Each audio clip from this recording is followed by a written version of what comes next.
அவுதுல்லாஹி ஷைத்தானிர் ரஜீம் பிஸ்மில்லாஹிர் ரஹ்மானிர் ரஹீம். அன்பார்ந்த நேயர்களே, பலஸ்தீன் மீட்பு போர் 897வது நாளை எட்டியிருக்கிறது. இந்த நாளில் நாம் கொஞ்சம் அழுத்தமாகவே சொல்லலாம், பாலஸ்தீன் இண்டிபெண்ட் பாலஸ்தீன் ஸ்டேட்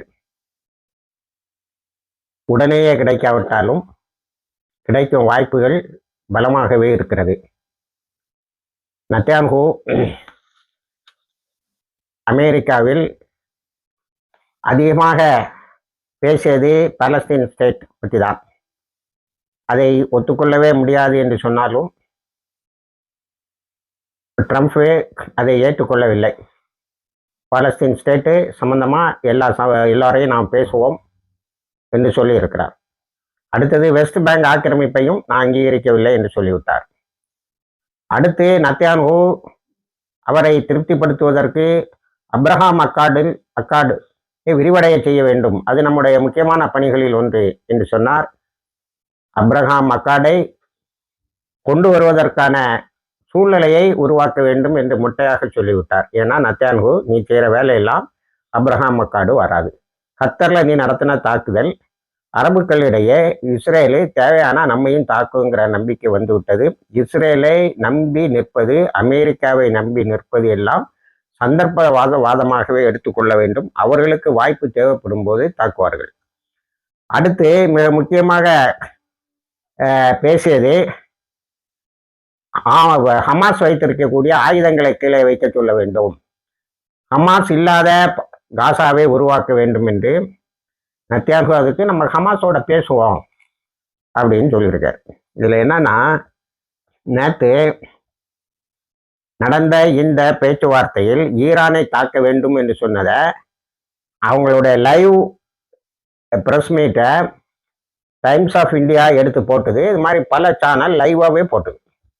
இந்த லைவ்ல என்ன சொன்னா, don't commit such a mistake, எங்களுடைய நியூக்ளியர் சம்பந்தமான பேச்சுவார்த்தை ஒரு அட்வான்ஸ்டு ஸ்டேஜில் இருக்கு, அது பேச்சுவார்த்தை மூலமாகவே முடித்து விட முடியும் என்று, அதை மீறி அவர்கள் அதை செய்வார்கள் என்று என்ன தோன்றவில்லை தான் ட்ரம்ப் சொல்றாரு. ஆனா வெளியில செய்தி எப்படி கொடுக்கப்பட்டு இருக்கிறதுனா, நியூக்ளியர் புரோகிராமை ஈரான் நிறுத்தவில்லை என்றால் தாக்குவோம், மீண்டும் தாக்குவோம்னு. ஈரானை இதுக்கு நெத்தன்யாஹூ அமெரிக்காவுக்கு போவதற்கு முன்னாடியே, அதாவது திங்கட்கிழமைக்கு முன்னாடியே ஈரான் சொல்லிவிட்டது, நாங்கள் 90% மேலே யுரேனியம் என்ரிச்மெண்ட்டை கொண்டு வந்துட்டோம், செறிவூட்டல் நடந்து விட்டது, வி ஆர் நியரர் டு பாம்புன்னு. ஆனால் நம்ம கணக்குப்படி 2012 அவங்க அது செய்கிறதுக்கு, அணு ஆயுதத்தை செய்வதற்கான எல்லைகளை தாண்டி அவர்களுடைய ரிசர்ச் நடந்துகிட்டு இருக்கு. இப்போ அதுக்கு மேலே, அதாவது அணுகுண்டுக்கு மேலே உள்ள சக்தியை பற்றி அவர்கள் ஆலோசித்து கொண்டு இருக்கிறார்கள் என்பதை நாம் நெத்தன்யாஹூ அங்கே போகிறதுக்கு முன்னாடியே சொன்னோம். இப்போ இதையெல்லாம் நெத்தன்யாஹூவிடம் பேசும்போது ட்ரம்ப்புக்கு ஒன்று ஞாபகம் இருக்கும், நம்ம ஃபர்டோ என்ற ஈரானில் உள்ள அணு ஆயுத கிடங்கை தாக்கியது எந்த தாக்கத்தையும் ஏற்படுத்தலை, நம்ம போன விமானிகள் யாரும் நம்ம வீட்டுக்கு வந்து சேரலை, நம்ம ஒரு பெரிய நடித்தோம், எப்படின்னா அவங்கள பாராட்டுற மாதிரி ஒரு ஷோ கூட வச்சுருந்தோம். ஆனால் நம்ம ஊர் NDTVயில் இருந்து, டைம்ஸ் ஆஃப் இந்தியாவில் இருந்து, உலகத்தில் உள்ள மீடியா எல்லாம் அவர்கள் திரும்ப வரவில்லை, அது ஒரு பெரிய ஃபெயிலியர், அது எந்த விதமான தாக்குதலையும் எந்த விதமான தாக்கத்தையும் ஈரானில் ஏற்படுத்தவில்லை. அந்த 40,000 கிலோமீட்டர் பறந்தோம், 50,000 கிலோமீட்டர் கொண்டு BB-2 தூக்கி வச்சுட்டு சுமந்து வந்தோம், போட்டோங்கிறதெல்லாம் ஒன்றும் எடுபடவில்லை. அதில் என்னன்னா, ஈரான் அதுக்கு முன்னாடியே என்ரிச்டு யுரேனியத்தை எங்கே வச்சிருக்குன்னு இன்னைக்கும் சொல்லலை, அதுக்கு முன்னாடியே லிஃப்ட் பண்ணிட்டாங்க. அப்போ இன்னொரு தாக்குதல் நடந்தால் நாங்கள் உடனேயே திருப்பி தாக்குவோம் என்று சொல்லியிருக்கிறார்கள். நமது நேயர்கள் உட்பட உலக மக்கள்லாம் அதை தான் எதிர்பார்க்குறாங்க. ஏன்னா ஈரானுக்கு மட்டும்தான் இஸ்ரேல் அழிக்கக்கூடிய சக்தி இருக்கு. 70,000க்கு மேற்பட்ட ஷஹீதுகளுக்கு பழிவாங்கும் ஒரு பலம் ஈரானுக்கு மட்டும்தான் இருக்கிறது. 12 நாள் யுத்தத்துக்கு பிறகு ஈரான் இன்னும் பலமாகவே பலம் பெற்று இருக்கிறது என்பதுதான் செய்தி. ட்ரம்ப்புக்கு அது ஞாபகம் இருக்கும், நம்ம போய் தாக்கி ஒன்றும் பெருசாக இது பண்ணல, வேணா சவுடால் விடலாம்னு அதை பார்த்து தான் போடார். I want to be very ஆனஸ்ட்னே சொன்னார். அடுத்தது ரொம்ப முக்கியமாக நம்ம கவனிக்க வேண்டியது, இந்த இஸ்ரேலுடைய அடுத்த திட்டம் என்னவாக இருந்தது என்று சொன்னால், யமன்ல ஒரு உள்நாட்டு குழப்பத்தை உண்டு பண்றது, சோமாலியால ஒரு உள்நாட்டு குழப்பத்தை உண்டு பண்ணுது, லிபியால ஒரு உள்நாட்டு குழப்பத்தை உண்டு பண்றது. எங்க காசால கொராபரேட்டர்ஸ் சொல்ல நயவஞ்சர்கள் ஒன்றும் சாதிக்கல. கொஞ்சம் பேர் ஹமாஸு கூட சேர்ந்துட்டான், கொஞ்சம் பேரை அந்த ஊர் மக்களை அடித்து கொண்டுட்டாங்க. இது எல்லாமே பெரிய ஃபெயிலியரா இருந்தாலும் சோமாலியால போய் சோமாலிலேண்டுன்னு ஒன்று நான் அங்கீகரிக்கிறேன். உலகத்திலேயே 1991 தனியா போன சோமாலியா லேண்டை முதலாக அங்கீகரிப்பது 33 வருடங்களுக்கு பிறகு நாம் தான் சொல்லி பெரிய சவுடாலாம் விட்டான். நேற்று காலையில சோமாலியா பிரசிடென்ட் என்ன சொல்லியிருக்காருன்னு சொன்னா, ஹுசைன் ரஹ்மான் என்ன சொல்லியிருக்காருன்னா, இஸ்ரேலும் வராண்டா, அது அதனுடைய பிரச்சனையும் கொண்டு வந்து எங்கள்கிட்ட சேர்க்காண்டா, நாங்க இஸ்ரேலை தாக்கல, இஸ்ரேலுக்கு இது பண்ணல. ஒரு கட்டத்துல ரொம்ப கவனிக்கணும், ஏன்னா கான்ட்ராடிக்டரியா செய்தி வந்துட்டு இருக்கு, முன்னுக்கு பின் முரணான செய்திகள் வந்து கொண்டு இருக்கிறது. என்னன்னா, அவர் காசா ஆட்களை கொண்டு வந்து செட்டில் பண்ணதை ஒத்துக்கிட்டாரு, இஸ்ரேலிய பேஸையும் ஒத்துக்கிட்டாருன்னு தெளிவா சொல்லியிருக்காரு. இஸ்ரேலும் வேண்டாம், இஸ்ரேலுடைய பிரச்சனையும் எங்களுக்கு வேண்டாம். Don't bring Israel with it's problem. இஸ்ரேலுக்கு பெரிய பிரச்சனை இருக்கு, அந்த பிரச்சனையை எங்களோடு கொண்டு வந்து சேர்க்க முயற்சி செய்கிறார், அதை நாங்கள் அனுமதிக்க மாட்டோம். இது ஒரு இஸ்ரேலுக்கு ஏற்பட்டு இருக்கிற மிகப்பெரியதொரு செட்பேக்.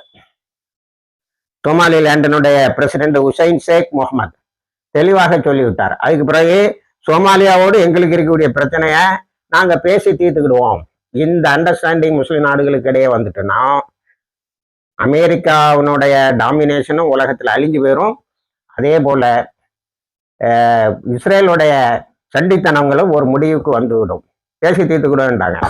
யமன்ல போய் ஒரு பாட்டை பிடிச்சி கல்ஃப் ஏடனுக்கு பக்கத்துல உட்காந்துருவான் அப்படி இப்படின்னு அங்க ஒரு ரெவல்யூஷனரி குரூப்பை உருவாக்கினானே, அது யமனிஸ் என்ன சொல்லிட்டாங்கன்னா, நாங்க அவங்களோட பேசி தீர்த்துக்கிடுவோம், எங்களுக்கு முதல் எதிரி இஸ்ரேல் தான், அதுக்கு பிறகு நாங்க இங்க உள்நாட்டு சண்டையெல்லாம் வச்சுக்கிட்ட தயாரா இல்லை அப்படின்னு சொன்னா, நேற்று நான் சொன்னா உங்களுக்கு 24 மணி நேரம் எமர்ஜென்சி இது போட்டிருக்காங்க. காரணம், சவுதி அரேபியா டக்குன்னு எமிரேட்ஸ் சொல்லக்கூடிய UAE, யுனைடெட் அரப் எமிரேட்ஸ், ஐக்கிய அரபு துறைமுக முக்காலாவை நேற்று தாக்கி விட்டது. அர்த்தமற்ற தாக்குதல். அதுக்கு நேற்று கமெண்ட் சொல்லும்போது சொல்றாங்க, சவுதி அரேபியா இவ்வளவு கோலையான ஒரு நாடா இருக்க கூடாது, அமெரிக்கா தாக்குன்னு சொன்ன உடனே தாக்கிச்சு, எதுக்குன்னு தெரியாது. அதுக்கு அமெரிக்காவினுடைய பாதுகாப்பு இல்லாமல் அவர்கள் இருக்கக்கூடாது, இருக்க முடியாது என்பதை எடுத்து சொன்னார்கள். இதே காணொலியில பல வருடங்களுக்கு முன்னாடி சொல்லியிருக்கேன். ஆவெக்ஸ், அட்வான்ஸ் வார்னிங் அண்ட் கண்ட்ரோல் சிஸ்டம்னு ஒன்று, அதாவது விமானங்கள் பறக்கும் போதே அதை கண்டுபிடித்து தாக்கக்கூடிய ஒரு இதை அமெரிக்கா கண்டுபிடிச்சி தேவையில்லாம சவுதி அரேபியாவுக்கு வித்தது. இதை ஈரான் யுத்தத்துல ஈரானுக்கு மேல பயன்படுத்துவதற்கும், ஆப்கானிஸ்தானில் நடந்த யுத்தத்தின் போது ஆப்கானிஸ்தானுக்கு மேல பயன்படுத்துவதற்கும் இந்த ஆவெக்ஸை பயன்படுத்தினாங்க. இந்த ஆவெக்ஸை பயன்படுத்துறது சவுதியில உள்ள எவனுக்கும் தெரியாது. இதை பயன்படுத்தணும்னா அமெரிக்கால இருந்து வரணும். அப்ப அவங்க வருவாங்க, இதை பயன்படுத்துவாங்கன்னு சொன்ன போது சவுதி சொல்லிட்டு நாங்க அதை அனுமதிக்க மாட்டோம்னு. ஆனா அமெரிக்கா என்ன தெரியுமா சொல்லிச்சு, உன் அனுமதி தேவையில்லை என்பது நம்ம போட்ட எக்ரிமெண்ட்ல இருக்கேன். அதாவது சவுதி அரேபியால இருக்கக்கூடிய அமெரிக்காவினுடைய இராணுவ தளங்களை இயக்க சவுதி அரேபியாவுக்கு தெரியாது, தளவாடங்களை. ஆனா அவன் அனுமதி இல்லாமலே அமெரிக்கா பயன்படுத்தலாங்கிறது இது 10, 15, 20 வருஷத்துக்கு முன்னாடி உள்ள ஒரு பெரிய கதை. அதுதான் இப்பவும் நடந்திருக்கு. அப்போ நினைச்சா ஒரு யுத்தத்தை, ஒரு தாக்குதலை தன்னால் நடத்த முடியும் என்பதை அமெரிக்கா காட்டி கொண்டு இருக்கிறது. இதுல இப்போ உலக நாடுகளில் உள்ள முஸ்லிம்களுக்கு இடையே இருந்த பல டிஃபரன்ஸ் சிரியாவை தவிர ஒன்னா வந்துட்டு. சிரியாலையும் இப்போ ஜூலானி முதல்ல ISIL ஆளா தான் இருந்தாரு. இப்போ அவரே ISILக்கு எதிராக சண்டை போட வேண்டியது வந்துட்டு, அந்த ISIL அமெரிக்கா தாக்குதுன்னு ஒரு கூப்பாடு. இப்போ அவரே இஸ்ரேலிய படைகளை தாக்கக்கூடிய முஜாஹிதீன்களை ஒண்ணுமே சொல்லலை. இஸ்ரேலை தாக்குவதற்கு சிரியாவின் மண்ணை பயன்படுத்த அனுமதிக்க மாட்டேன்னு சொல்லுவாரு. இப்ப சைலண்டா பார்த்துக்கிட்டு இருக்க வேண்டிய சூழ்நிலைக்கு வந்துட்டாரு. ஏன்னா சிரியாவை 2ஆ பிரிச்சு அமெரிக்கா ஒன்று கையில வச்சுக்கிடுவோம், இஸ்ரேல் ஒன்று கையில வச்சுக்கிடுவோம்னா இவருக்கு என்ன இருக்குங்கிற எண்ணம் அவருக்கு வந்து விட்டது. அதனால அங்கேயும் டிஃபரன்ஸ் ரொம்ப குறைஞ்சிட்டு வருது. சியாசின் டிஃபரன்ஸ் உலக அளவுல இந்த பாலஸ்தீன்ல நடக்கக்கூடிய யுத்தத்தை வச்சு பெரிய அளவுல குறைஞ்சு போச்சு.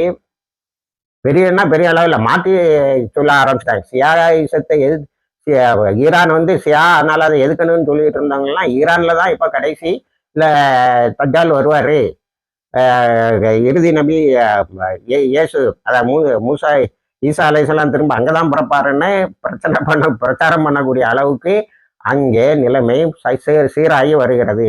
இதெல்லாம் இஸ்ரேலுக்கும் அமெரிக்காவுக்கும் பெரிய செட்பேக். அதனால தான் அப்ரஹாம் அக்காடை கொண்டு போகணுன்றிருக்கான்.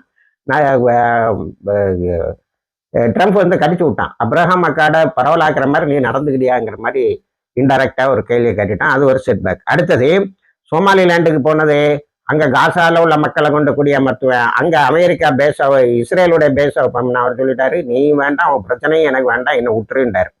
அது இன்று நேற்றும் இன்றைக்குமா வந்து கொண்டு இருக்கின்ற ஒரு செய்தி. அது ஒரு பெரிய செட்பேக். இன்னொரு பெரிய அடி அமெரிக்காவில் வச்சு நத்தியானுவு கிடைச்சிருக்கு. அது என்னன்னா, American Israeli public affairs committee. இவங்க அதாவது உலகத்துல பாலஸ்தீனத்தை ஆக்கிரமிச்சு வச்சுக்கிட்டு ஆக்கிரமிப்பை பாதுகாப்பதற்கு உலகம் முழுவதும் யூதர்கள் வேலை செய்கிறார்கள். அதுல தான் மிக முக்கியமான American Israeli public affairs committee. இந்த American Israeli public affairs committee என்ன செய்யறதுன்னா, பணங்களை வசூலித்து, பெரிய கார்பரேட்லாம் இதுல இருக்கான், பணங்களை கொண்டு வந்து எப்பவுமே அமெரிக்கானுடைய நாடாளுமன்ற உறுப்பினர்கள் இஸ்ரேலுடைய பாக்கெட்ல அப்படியே எழுதுறாங்க, டு பாக்கெட் காங்கிரஸ். நாடாளுமன்றத்தை தங்களுடைய பைகளில் வைத்துக் கொள்வதற்கு முயற்சி செய்வார்கள். இவங்க இப்போ தங்களுடைய ஆக்டிவிட்டிஸை ஸ்லோ பண்ணிட்டாங்க.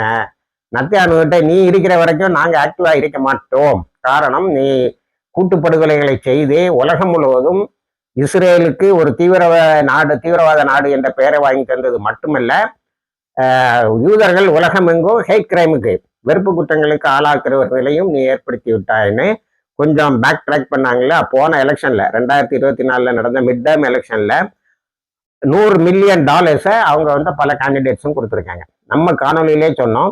இப்போ மேயர் எலெக்ஷன் நடந்து பாருங்க, கலிஃபோர்னியா, அதே மாதிரி நியூயார்க்கு, இங்கெல்லாம் இவங்க American Israeli public affairs committee, அமெரிக்க இஸ்ரேலிய பொது குழு பணத்தை அனுப்புனதை டெமோக்ராட்ஸ் வேண்டான்னு சொல்லிட்டாங்க. பணம் எங்களுக்கு வேண்டான்ட்டாங்க. அவங்க எல்லாம் ஜெயிச்சாங்க. அப்போ எங்க பணத்தை வேண்டான்னு சொல்லக்கூடியவன ஜெயிக்கிறான். அந்த அளவுக்கு காசாவுக்கு ஆதரவு தெரிவித்தால் அமெரிக்காவில் தேர்தலில் வெற்றி பெறலாம். ட்ரம்ப் அப்படிதான் ஜெயிச்சான். நான் பதவி ஏற்றவுடன் சீஸ்ஃபயர்னா ஜனவரி 20ஆம் தேதி பதவி ஏற்றாரு. 19ஆம் தேதியே முதல் சீஸ்ஃபயர் வந்தது. அதுக்கு பிறகு இஸ்ரேல் அதை மீறிச்சு, இப்பவும் மீறிட்டு இருக்கு. 400 பேர் போர் நிறுத்த காலத்திலேயே 400 பேர் இறந்திருக்கிறார்கள், 1100 பேர் காயம்பட்டு இருக்கிறார்கள். அப்போ இந்த ஏஐபிஎஸ்சி கொடுத்த இந்த அடி இன்னொரு பெரிய அடி இஸ்ரேலுக்கு. நீ வெளியில போ, நாங்க பாத்துக்கிடுவோம்ங்கிற மாதிரி கொண்டு வந்துட்டாங்க. இது ஒரு மிகப்பெரிய செட்பேக்கு. ஆனா உதவி குழுக்கள் தான், அதாவது உருவா போன்ற அமைப்புகள் தான் பாலஸ்தீன மக்களுக்கு உதவிகளை செய்கிறது. அதுக்கு இருக்க லைசன்ஸ் எல்லாம் கேன்சல் பண்ணுவேன் அப்படின்னு நத்தியானு அறிக்கை விட்டு இருக்கிறார். அது கூடாது என்று சொல்லி இருக்கிறார்கள். இனிமே இன்னைக்கு கடைசி நாள், இன்னைக்கு கிளம்பி இஸ்ரேலுக்கு வரணும் நத்தியானு.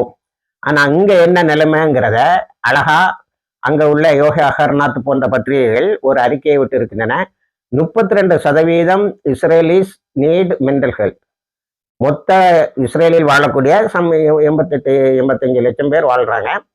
32% பேருக்கு நிரந்தரமான மனநிலை மருத்துவத்தை கொடுத்து கொண்டே இருக்க வேண்டும். எப்படி பாதிச்சிருக்கு பார்த்தீங்களா? இங்க 70,000 பேர் ஷஹீதானாங்க, 1,70,000 பேர் காயப்பட்டார்கள் என்றாலும் அங்க எப்படி ஒரு பதட்டம் உருவாகி இருக்கிறது. இதுல இந்த பதட்டத்தை ரொம்ப அதிகமாக்குனது ஈரானுடைய 12 நாள் அடி. அடுத்தது 48% இஸ்ரேல், இது இராணுவம் இல்லை, நான் சொன்ன 32% இராணுவம் இல்லை, பொதுமக்கள். 48% இஸ்ரேலர்கள் ஸ்லீப்பிங் ப்ராப்ளம் இருக்கு. நடுராத்திரில எழுந்துக்கிறான், சைரன் சத்தம் கேட்குமோன்னு. இது ஹூத்திஸ் அடித்த நேரத்துல அவங்க சொன்னது ஒண்ணுதான், உன்னை பதுங்குகுழியிலே வச்சுக்கிட்டு இருப்போம்னு, நான் அழிப்போம்னு சொல்லவே இல்லை. அப்போ இது நம்ம யார் லாப்பிட்டு ட்ரம்ப் இஸ்ரேலுடைய நாடாளுமன்றத்தில் பேச முடிச்ச உடனே யார் லாப்பிட்டு அதுக்கு நன்றி சொல்லி பேசும்போது, after 2 years of sleepless nights, 2 வருஷமா தூக்கமே இல்லாத இரவை கழித்து இப்பொழுது தூங்குகிறோம்னு சீஸ்ஃபயர் வந்த உடனே. அப்ப 48% இன்னும் ஸ்லீப்பிங் ப்ராப்ளம்ஸ் இருக்கு. அதுல ரொம்ப அதிர்ச்சியான தகவல் என்னன்னா 21% இஸ்ரேலிய இராணுவத்தினர் சூசைட் பண்ணியிருக்காங்க. 3,60,000 சொன்னான் அக்டோபர் 7, 2023 முன்னாடி. அதுல 21% பாத்துக்கிட்டுங்க எத்தனை பேரு தற்கொலை பண்ணி இருக்கிறார்கள் என்று, தங்களை தாங்களே அழித்துக் கொண்டு இருக்கிறார்கள் என்று. இது நெதன்யாஹூ இங்க இருக்கும்போது, இது அமெரிக்கால இருக்கும்போது இங்க பத்திரிகைகள் போட்டு கிளிகளின்னு கிளிக்கிறான். பெர்த் ரேட்டு இஸ்ரேல்ல பெர்த் ரேட்டு 4% குறைச்சிருக்கு. இதை இன்னும் அதிகமா குறைய வாய்ப்பு இருக்கிறது. ஏனென்று சொன்னால் மெண்டலா அவங்க ஒரு பெரிய அதிர்ச்சியில் இருக்கும்போது கரு உருவது குறைந்து இருக்கிறது. எப்படிப்பட்ட தாக்கங்களை எல்லாம் இஸ்ரேலில் ஏற்படுத்தி இருக்கிறது என்பதற்கு இது அப்பட்டமான எடுத்துக்காட்டு. அதுல 21% சூசைட் கமிட் பண்ணியிருக்காங்கிறது பெரிய அளவுல வைரல் ஆகிட்டு இருக்குது. அடுத்தது இங்க காசாக்குள்ள வெஸ்ட் பேங்க்ல என்ன நடக்குதுன்னா 2025 மட்டும் 695 தாக்குதலை போராளிகள் நடத்தி இருக்கிறார்கள் மேற்கரையில். ஏன்னா அங்க செட்டிலர் வந்தான், இவன் வந்தான், அவன் வந்தாங்கிறதெல்லாம் பெரிய அளவில் பாதி இது இல்லை. 695 தாக்குதல் நடத்தி இருக்கிறார்கள். இஸ்ரேல் பல இடங்களில் இருந்து தன்னுடைய இராணுவத்தை திரும்ப அழைத்து கொண்டது என்பதை நான் இந்த காணொலியில் பதிவு செய்திருக்கிறேன். அடுத்து ஆனாலும் அட்ராசிட்டிஸ் அதிகமாகுது. பிரைமரி ஸ்கூல் எல்லாம் இப்போ க்ளோஸ் பண்ணிட்டான். ஹையர் ஸ்கூல்ல இருந்து தான் அங்கே நடக்குது. பாலஸ்தீன மக்களுக்கு கிடைத்து கொண்டிருந்த கல்வி பெரிய அளவில் பாதிக்கப்பட்டு இருக்கிறது. இப்படி இஸ்ரேல் கொஞ்சம் கொஞ்சமாக நிலைகுலைந்து வருகிறது என்பதுதான் உண்மை. உலக அரங்கில் பெரிய அளவில் பாதிப்பு யூதர்களாலே வந்திருக்கிறது. அடுத்தது யூரோப்பில் உள்ள சர்ச்சஸ் கவுன்சில் என்ன சொல்லியிருக்குன்னா, இஸ்ரேல் மீது கட்டாயம் நீங்கள் பொருளாதார தடையை கொண்டு வர வேண்டும்.